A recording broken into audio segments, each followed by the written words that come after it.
dan selaras berdampingan, saling hormati dalam bersyukur pada yang kuasa.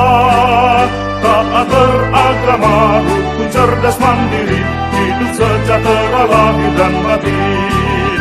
Bersama membangun bangsa, bertekad bulat satukan rasa, hidup damai dalam keberagaman, warnai Indonesia, tingkatkan kualitas bangsa, bergandeng tangan menggapai asa, hidup damai dalam keberagaman, itulah Indonesia, itulah Indonesia.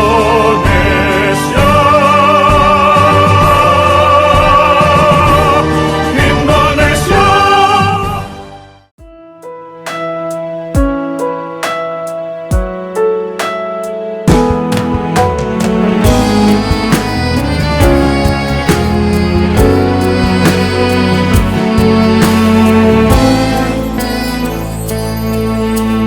Ku sadari semua yang ku ingin bukan yang terbaik yang kau beri, tak selalu jadi keinginan hati.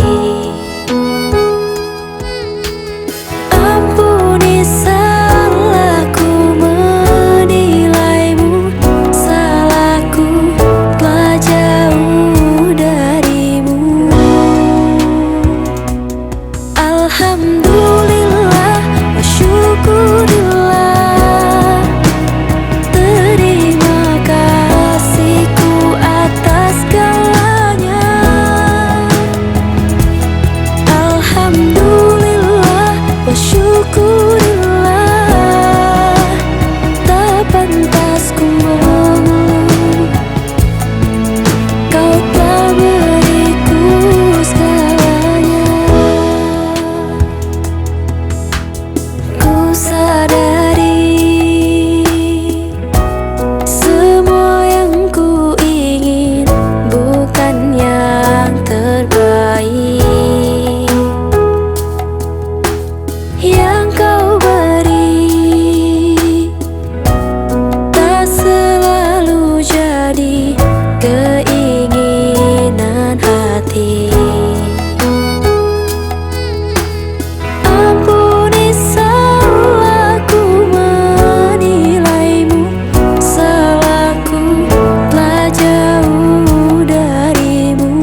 الحمد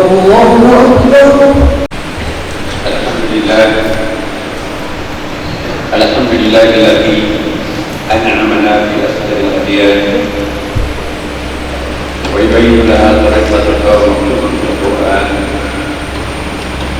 أشهد أن لا إله إلا الله وأشهد أن محمدا عبده ورسوله صادق البرهان. اللهم صل وسلم على سيدنا وحبيبنا وشفيعنا ومولانا محمد صلى الله عليه وسلم. أما بعد، ويا عباد الله، قال الله سبحانه وتعالى في القرآن العظيم: أعوذ بالله من الشيطان الرجيم، بسم الله الرحمن الرحيم. يا أيها الذين آمنوا اتقوا الله حق تقاته ولا تموتن إلا وأنتم مسلمون. Hadirin hadirat yang sama-sama berbahagia, sama-sama dimuliakan dan sama-sama diberkahi oleh Allah Subhanahu wa Ta'ala. Puji dan syukur senantiasa kita panjatkan pada Allah Subhanahu wa Ta'ala, terutama pada hari ini kita berada pada minggu kedua bulan Rajab. Saatnya kita mempersiapkan pangkalan pendaratan bulan suci Ramadan pada bulan Rajab. Terlambat kita mempersiapkan kedatangan Ramadan kalau nanti bulan Sya'ban, apalagi malam suci Ramadan baru kita menyiapkan. Maka itu Rasulullah mengajarkan kita untuk mempersiapkan diri. Mohon berkah. Allahumma barik lana fi Rajab wa Sya'ban wa ballighna Ramadan. Artinya bulan Rajab dan Sya'ban itu bulan yang paling bagus mempersiapkan diri kita, pikiran kita, jiwa kita, bahkan termasuk juga materi sudah harus kita persiapkan tabungan kita supaya nanti kita bisa lebih sejahtera dalam bulan suci Ramadan. Ada buka puasa dan kita juga bisa menyembah buka puasa di masjid dekat rumah, dan persiapkanlah dirinya menjadi bulan suci Ramadan pada bulan Rajab. Banyak mengaji, banyak berpuasa, banyak semua salat-salat sunat kita jangan lagi ditinggalkan pada bulan Rajab dan Sya'ban. Insya Allah pada saatnya Ramadan akan tiba, nanti Ramadan itu akan tahu inilah yang mempersiapkan kedatangan Ramadan. Bulan suci Ramadan adalah bulan yang dinanti-nantikan bukan hanya oleh umat Islam tapi juga umat beragama lain. Pada masa Rasulullah SAW, kelompok-kelompok agama lain pun juga menantikan bulan suci Ramadan. Kenapa? Karena banyak sedekah, banyak infak, banyak kesejahteraan. Suatu saat Rasulullah SAW juga pada suatu saat itu dikunjungi oleh 60 orang tokoh lintas agama, dipimpin oleh Abdul Masih, seorang Kristen Ortodoks. Yang lainnya ada beragama Yahudi, ada yang beragama Zoroaster, ada yang beragama Nasrani, ada yang beragama percaya 60 orang. Begitu datang ke masjid, Nabi memimpin salat asar, ikut juga mereka berdiri di belakang Rasulullah di masjidnya Rasulullah. Mereka menunggu semua sampai Rasulullah selesai salat asar, selesai Rasulullah berdoa, baru Rasulullah menengok ke belakang, mempersilahkan para tamu-tamunya, tokoh-tokoh lintas agama itu yang mengunjunginya di masjid Nabi sangat senang menerima tamunya di masjid, padahal mereka itu tokoh-tokoh lintas agama. Nabi mempersilahkan untuk, bahkan dalam riwayat disebutkan Nabi menyuguhkan minuman dan makanan terhadap tamu-tamu tersebut. Nabi berdialog dengan mereka sebagai kelompok minoritas pada waktu itu. Nabi menanyakan apa persoalan yang dihadapi saudara-saudara semuanya. Satu persatu umat-umat itu menyampaikan keluhan-keluhannya dan juga menyampaikan kedamaian, kebahagiaan, supportingnya terhadap Rasulullah Sallallahu Alaihi Wasallam. Kelompok-kelompok agama itu memberikan dukungan terhadap kepemimpinan Rasulullah. Bahkan panjang pertemuan itu, mulai dari salat asar, selesai salat asar, menjelang matahari terbit, ada salah seorang tokoh lintas agama minta izin pada Rasulullah, maaf ya Rasulullah, saya mau melakukan kebaktian karena matahari sebentar lagi tenggelam, sebentar lagi terbenam matahari ini, saya belum melakukan kebaktian. Jawaban Rasulullah, di sini tidak ada rumah ibadah lain. Rupanya tokoh-tokoh lintas agama datang dari berbagai negara. Lakukan kebaktian di sini. Jadi Nabi mempersilahkan umat agama lain untuk melakukan kebaktian di masjid Nabi. Ini ada riwayat, kita bisa buka dalam riwayat besar dan banyak. Ini sangat masyhur riwayat ini, tapi tidak populer di Indonesia. Memang ada pendapat bahwa orang itu tidak melakukan kebaktian di masjid, tapi di kamarnya Abi Hurairah yang disebut dengan Al-Subbah. Jadi di kompleks masjid Nabi itu ada biliknya, ada tempatnya Abi Hurairah. Abi Hurairah ini sahabat Nabi yang paling banyak meriwayatkan hadis. Di situlah dia melakukan kebaktian. Abi Hurairah adalah direktur Baitul Mal. Ada puluhan pundi-pundi emas yang dibawa koordinasi Abi Hurairah berdoa. Ada pundi zakat, pundi-pundi amal yang bukan hanya diperuntukkan untuk umat Islam. Suatu saat ada rumah ibadah lain di kesekian tahun tidak pernah selesai. Maaflah kaum nanti. Nabi mengatakan kasihan mereka beribadah tapi tidak beribadah. Bahkan ambilkan uang yang beribadah, jangan mengambilkan dari uang wakaf ataupun di sedekah zakat yang punya asnafnya tersendiri, tapi ambilkan dari uang hibah. Jadi uang hibah itu boleh kepada perempuan tua yang ini Rasulullah tidak mengusir, tidak menyakiti hati orang beragama lain.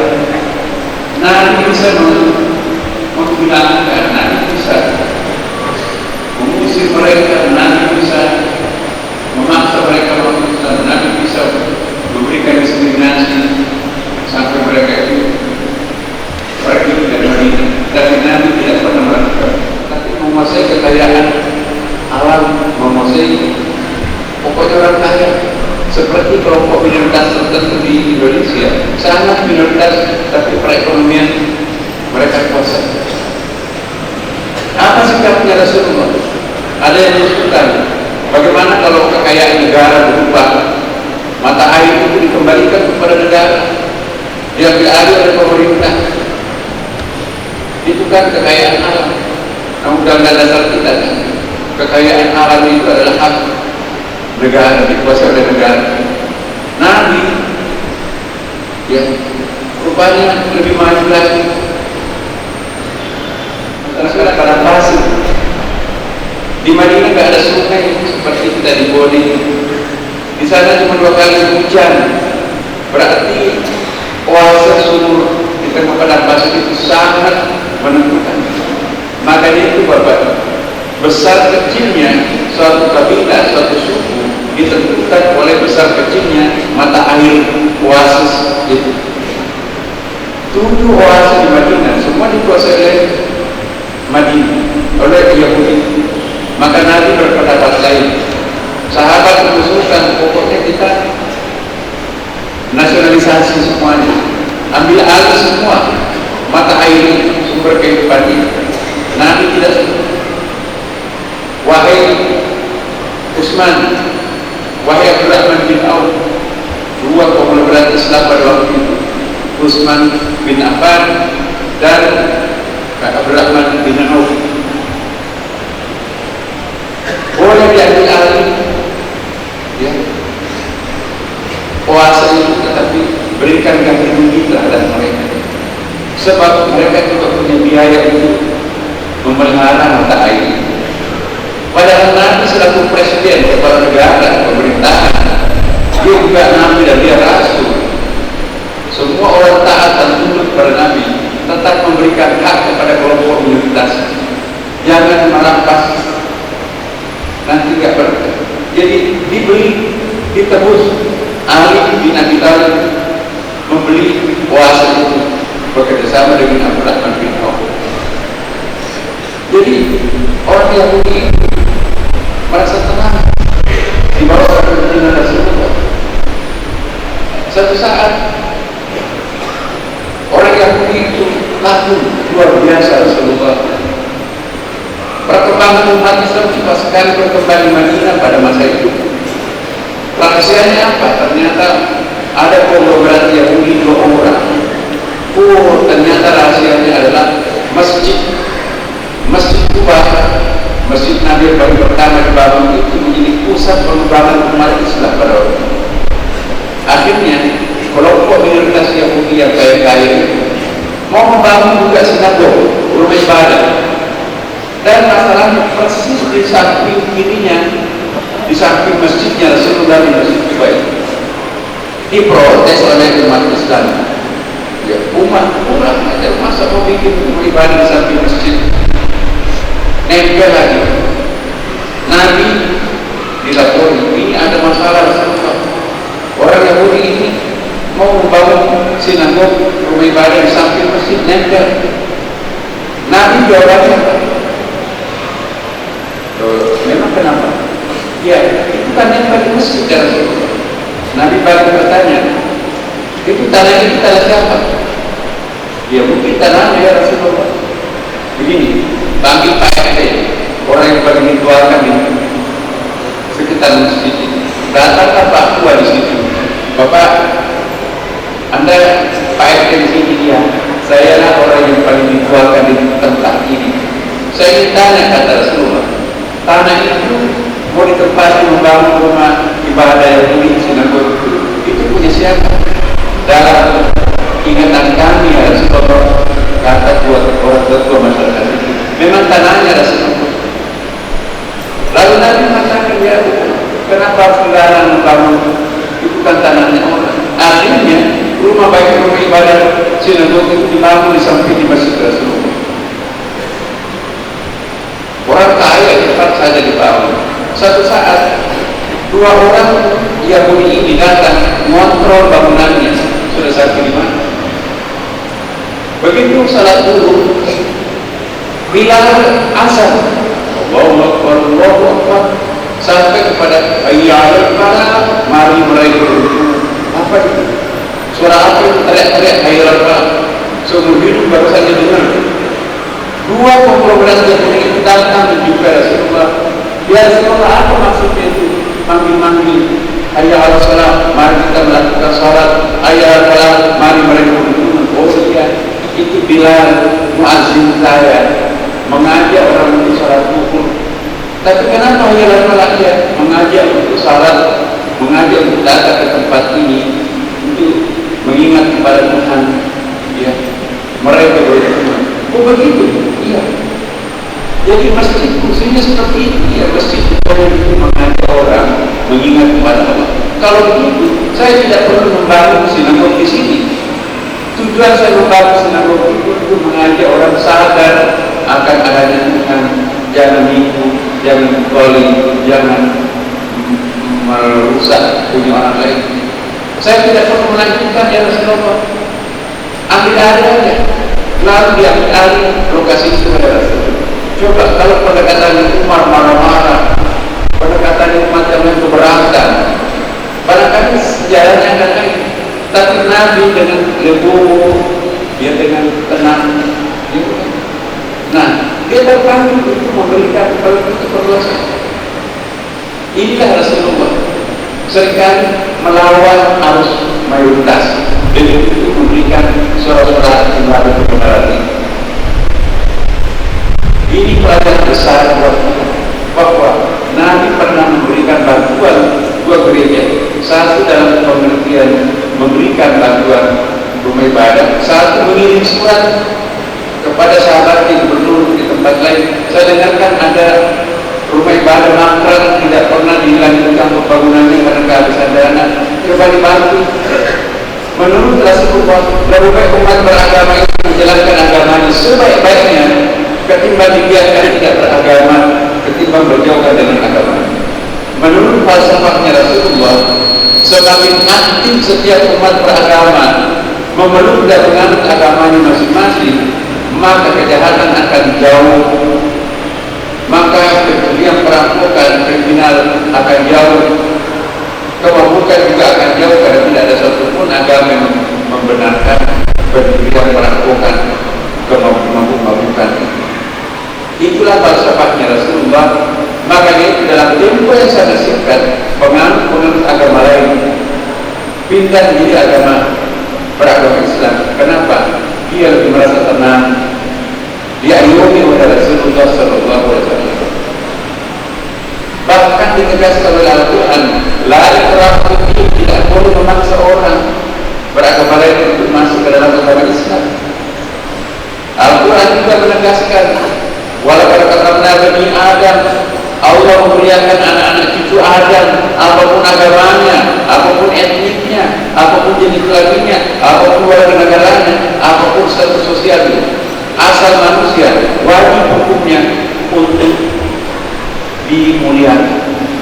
Makanya itu kalau ada mayat yang habis di sungai, tidak ada yang mendamparkan hanya lantaran ada lambang salib misalnya, maka berdosa massal seluruh desa yang dilewati mayat yang hanyut itu. Kalau ada mayat apapun agamanya dibiarkan tergeletak di makam yang tak puas, berdosa semua penduduk kampung itu, apapun agamanya mayat. Kenapa? Al-mayyitu haqqullah, mayat itu haknya Allah, wajib hukumnya untuk kita hormati.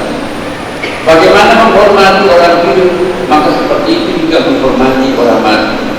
Jadi hak asasi manusia dalam Islam tidak seperti ibarat hak asasinya orang hidup. Orang mati pun dihargai hak asasinya dalam Islam. Kata Rasulullah, mematahkan tulang rusuk mayat, ya, sama dosanya kalau mematahkan tulang rusuknya orang hidup. Hati-hati dalam memindahkan makam Bapak Ibu. Harus hati-hati, jangan sampai ada tulang-tulang rusuknya patah waktu memindahkannya, karena berdosa. Sama dosanya kalau kita mematahkan tulang rusuknya orang itu. Menginjak-injak makam di makam itu sama sakit kita menginjak orang itu. Ini semuanya kata Rasulullah SAW. Luar biasa Islam itu memberikan penghormatan terhadap anak manusia, apapun agamanya anak manusia itu. Jadi jangan karena perbedaan agama di antara kita, jangan perbedaan etnik, warga negara, lantas kita melecehkan orang lain. Tidak boleh menurut ajaran agama kita. Akan baik walau kana kafiran, muliakanlah tamunya sekalipun orang kafir. Ya Allah, Rasulullah pantas dikenal semua orang. Jangan ada kebencian satu sama lain di antara kita. Para guru agama masing-masing ataupun agama yang diajarkan, jangan mengajarkan kebencian kepada murid-muridnya, seolah agama Islam yang benar, agama lain itu sesat, bahkan najis. Jadi menanamkan rasa kebencian sejak dini terhadap anak kita, padahal kita sama-sama warga negara Republik Indonesia. Agama Katolik, Protestan pun juga jangan menyalah-nyalahkan agama lain. Yang benar adalah agama kita. Kalau azan matikan cepat TV. Jangan. Itu menanamkan kebencian. Apa jadinya bangsa yang plural seperti Indonesia kalau kita mengajarkan kebencian satu sama lain? Rontok negara kita mungkin pada besar. Karena itu, mari kita mengikuti Rasulullah. Hargai, muliakan umat manusia apapun agama. Yang tidak boleh ialah menyamakan semua agama. Akhirnya anak kita bebas beda-beda agama, kan sama saja. Tidak boleh menyamakan semua agama. Laku dinukum, agama. Tapi mari kita menganut agama kita masing-masing tanpa ada kebencian satu sama lain. Kalau perlu kita saling merindukan satu sama lain. Itu yang paling indah dan itu yang diajarkan Rasulullah. Wala na'budu ma'abatun. Saya tidak akan menjadi penyembah terhadap apa yang Anda sembah. Abidun menyembah berhala. Abidun di satu menyembah berhala sudah boleh menyembah Allah, musyrik. Tapi kalau abidun hanya menyembah Allah atau ibadah hanya menyembah Allah. Jadi ada 4 istilah yang digunakan dalam Al-Quran. Abidun menyembah berhala, abidun menyembah berhala dan menyembah Allah. Kalau abidun dan ibadah menyembah Allah Subhanahu wa taala sendiri. Subhanallah asra bi abdihi, bukan bi ibadihi, bukan bi abdihi, tapi bi abdihi. Wa ibadur rahman, ibadah juga adalah menjadi hambanya Allah Subhanahu wa taala sendiri. Wa ibadur rahman yasur. Jadi hadirin, mari kita saling menghormati, menghargai agama apapun agama saudara kita sendiri. Nanti kalau ada yang offset melanggar kata Tuhan, kita semprit Bapak melanggar. Jangan berdakwah di tengah komunitas orang Islam melanggar peraturan. Dan juga sebaliknya. Enak kan kalau kita semua konsisten terhadap peraturan, maka kita akan hidup damai. Indonesia sekarang ini negara yang dikenal sebagai paling rukun di dunia ini, negara yang paling kaya etnik, paling kaya bahasa, paling kaya dan paling kaya agama adalah Indonesia. Tapi negara yang paling rukun adalah Indonesia. Indonesia menjadi contoh teladan negara yang paling rukun. Mari kita merawat kerukunan antar umat beragama, kerukunan antar etnik, kerukunan antar warga negara, kerukunan antar pulau, kerukunan antar provinsi, kerukunan antar daerah. Selama kerukunan ini kita jaga, maka berkah akan turun dari langit, muncul dari bumi. Itu janjinya Allah Subhanahu wa taala. Barakallahu fiikum. Barangkali wajibun ayat al-ibrahim wa taqabbal minkum tilawatahu innahu huwas samiul basir.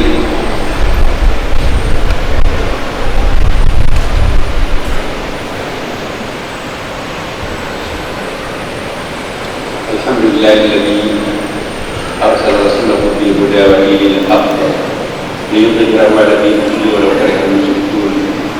Asyhadu an la ilaha illallah wa asyhadu anna Muhammadan abduhu wa rasuluh.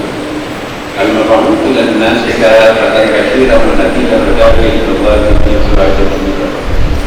اللهم صل وسلم على هذا النبي الكريم والنبي العظيم وعلى آله وصحبه ومن تبعه إلى يوم الدين. ويا عباد الله، أوصيكم وإياي بتقوى الله وبركاته المتقين. واحفظنا من معاصي الخلق كما قوله تعالى: فمن عمل صالحا فلنفسه ومن أساء فعليها وما ربك بظلام للعبيد. اللهم اغفر للمسلمين والمسلمات والمؤمنين والمؤمنات الأحياء منهم والأموات إنك سميع قريب مجيب دعوة العباد. اللهم إنا نسألك الهدى والتقى والعفاف والغنى. اللهم إنا نسألك سلامة في الدين وعافية في الجسد وزيادة في العلم وبركة في الرزق وتوبة قبل الموت ورحمة عند الموت ومغفرة بعد الموت. اللهم حول علينا في سكرة الموت ونجاة من النار والعفو من الحساب. ربنا لا تزغ قلوبنا بعد إذ هديتنا وهب لنا من لدنك رحمة إنك أنت الوهاب. اللهم ارزقنا نصر الدين. اللهم أعز الإسلام والمسلمين. اللهم يا مقلب القلوب Ya muqallibal qulub tsabbit qulubana ala dinika wa la ta'ala. Allahumma ya Allah irhamna ya arhamar rahimin ya Allah. Rabbana atina fid dunya hasanah wa fil akhirati hasanah wa qina adzabannar. Ya ibadallah, innallaha yuhibbul muhsinin wa la yuhibbul tadhakkarun wa la dhikrullahi akbar wallahu ya'lamu ma tasna'un. Aqimus shalah.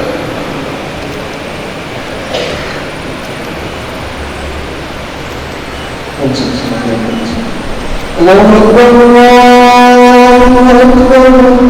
Asyhadu an la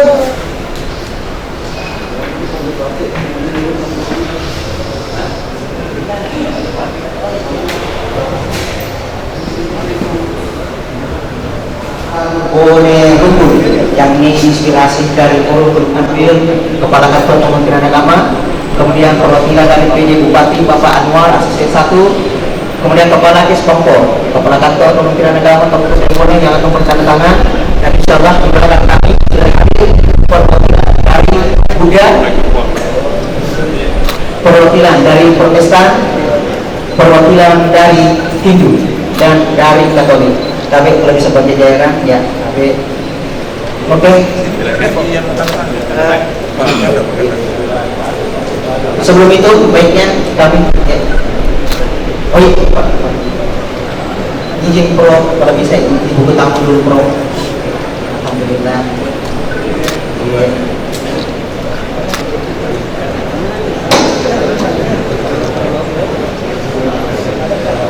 Oke.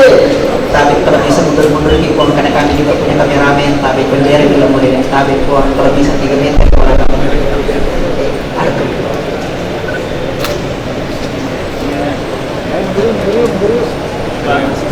Selanjutnya kami undang dengan hormat untuk tamu lebih Bapak Kepala Kantor Kementerian Agama Kabupaten Bone. Siap.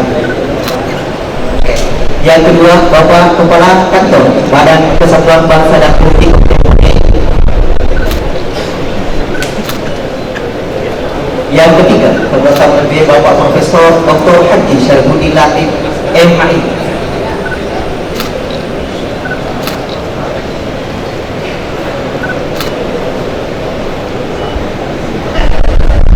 Dan terakhir, layanan buka lebih disaksikan oleh Menteri Agama Republik Indonesia.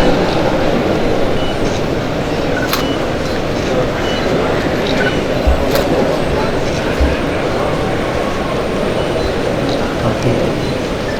Kabeh Pro sepatah dua kata tentang kerukunan di Kabupaten Bone. Assalamualaikum warahmatullahi wabarakatuh. Waalaikumsalam. Selamat siang, salam sejahtera untuk kita semuanya. Salam Om Swastiastu, Namo Buddhaya, salam kebenaran. Alhamdulillah, rumah Allah masjid ini jadi saksi. Inilah bukti bahwa lukisan Allah yang sangat indah terwujud di dalam masyarakat Kabupaten Bone. Konfigurasi antar umat beragama, konfigurasi antar etnik, dan berbagai macam budaya ya, bersemi di masjid Bone ini. Kita sangat berharap semoga Bone ini bisa menjadi daerah percontohan untuk provinsi yang paling unggul di tanah air. Terima kasih. Assalamualaikum warahmatullahi wabarakatuh. Selanjutnya penyerahan kehormatan oleh Bapak Kepala Kantor Wilayah Kementerian Agama Kabupaten Bone, Bapak Dr. Haji Ali Yafid MPDI Provinsi Sulawesi Selatan, dan disaksikan oleh Bapak Kepala Kantor Kementerian Agama oleh penyerahan di depan mungkin Pak. Oke, tadi buang ya. Ini Pak Haji, dengar sini Pak Haji. Oke, salam moderasi pun, salam moderasi, tapi ya. Oke, sudah ya. Ya, kalau saya bilang salam kerukunan, rukun ini kali. Salam kerukunan. Rukun. Terima kasih banyak Menteri Agama Republik Indonesia.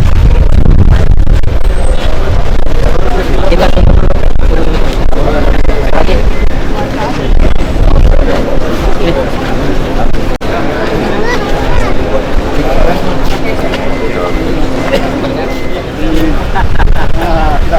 malam.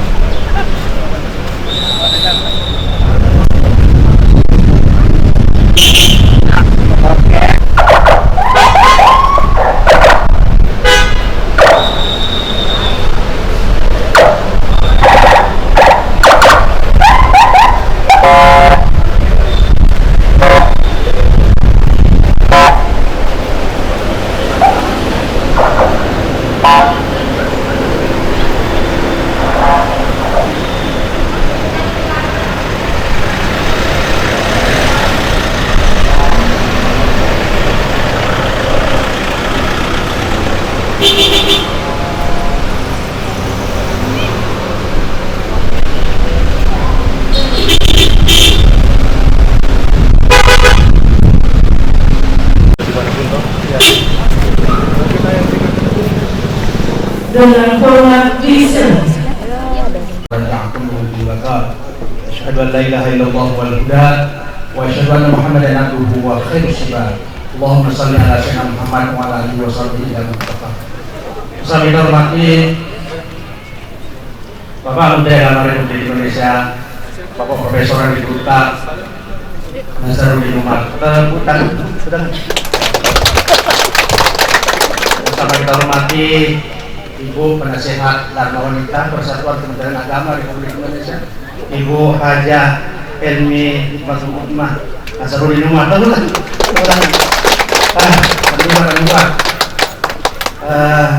Selamat siang, Salam, Om Swastiastu, Namo Buddhaya, Salam Kebajikan, saudara-saudara kita dari kita akan panen perdana. Ini adalah tanam pendek dulu, masih ada selada, masih ada kepala, ada pinang, ya, dan sebagainya. Nah, hari ini tempat komunikasi, prakondisi dan komunikasi berbagai agama yang ada di samping. Belum ada yang mungkin Nabi Nuh alaihissalam, kecuali Pak Menteri bilang jangan hanya di penelitiannya, jangan hanya di skripsinya, tesisnya, tetapi apresiasi dan sosialisasi di masyarakat, apa sumbangan kepada masyarakat.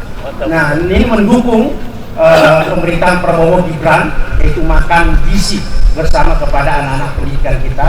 Ini juga nanti itu ada peternakannya juga, dan insya Allah seladanya ini adalah tanaman langka, belum ada di Bone seperti ini, bahkan di Sulawesi Selatan belum ada seperti ini banyaknya, dan kalau eskalasi meningkat kami akan memperbesar lagi, dan dimohon kesediaan Ibu Presiden dan Wanita untuk panen pertama selada kita ini.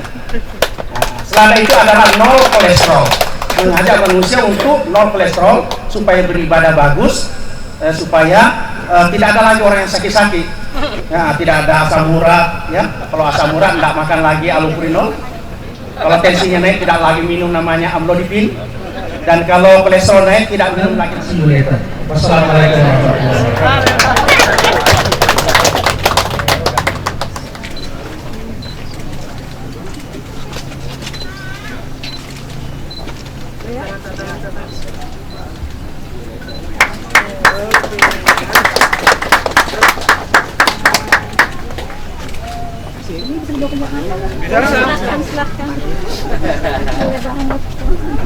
Ini namanya Redball, ini namanya ultraviolet, ini dari putih.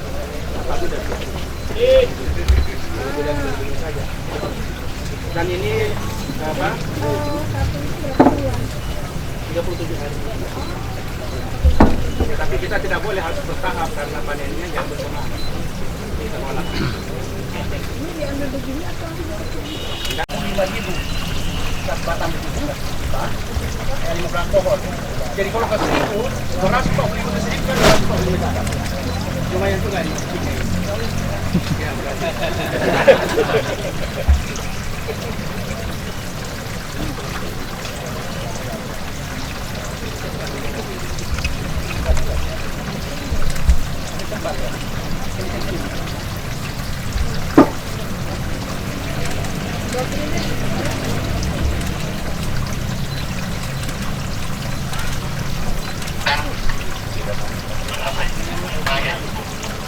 Kotoran tidak dorong dibersihkan dengan netral.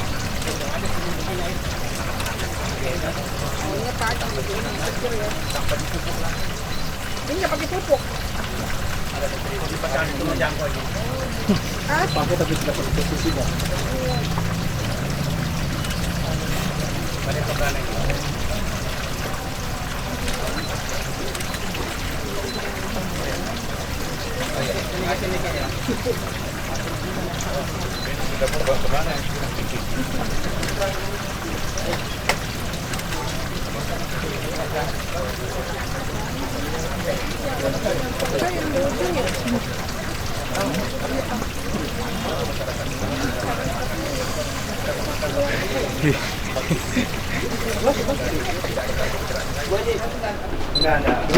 Halo, halo, Dek. Halo.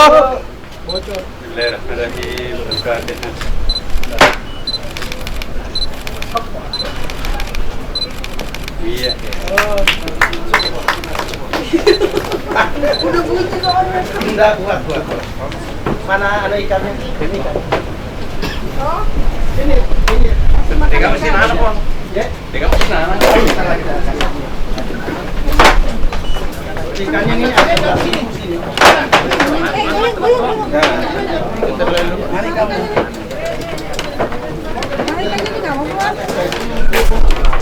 Maksimal 20. Oh, 20 orang. Itu mana di kerusuhan?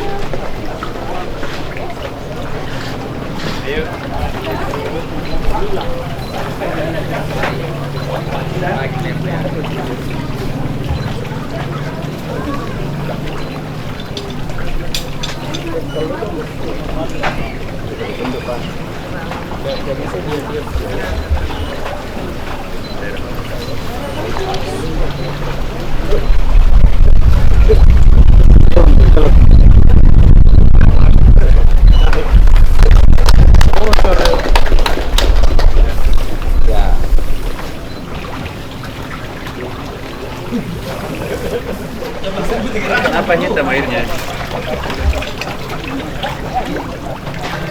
Di atas juga masih ada dokolan juga di atas.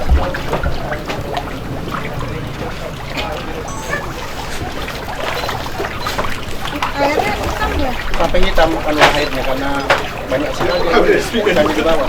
Alam. 11.000 ikan di sini. Oh, di atas itu sudah sama ikannya. Ikan apa? Ikan nila semua.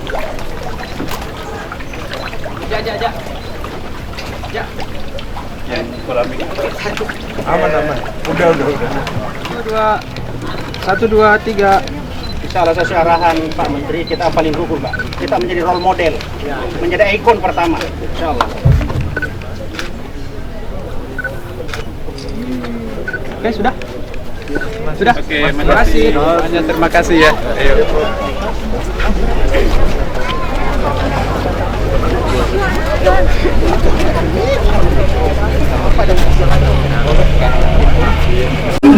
Manajemen mikrofon, BC, perahu keserasian dan harmonisasi, koordinator, pembangunan, laporan. Lagi tuh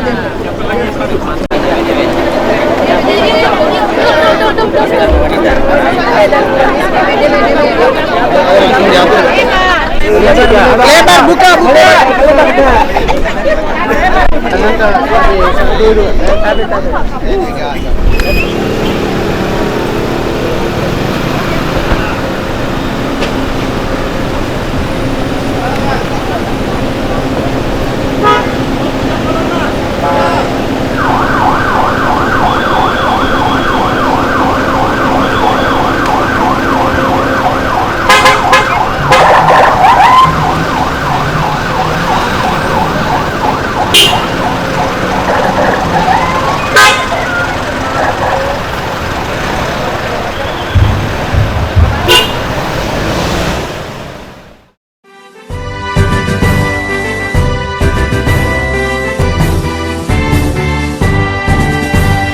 Sungguh indahnya negara kita, Indonesia Raya.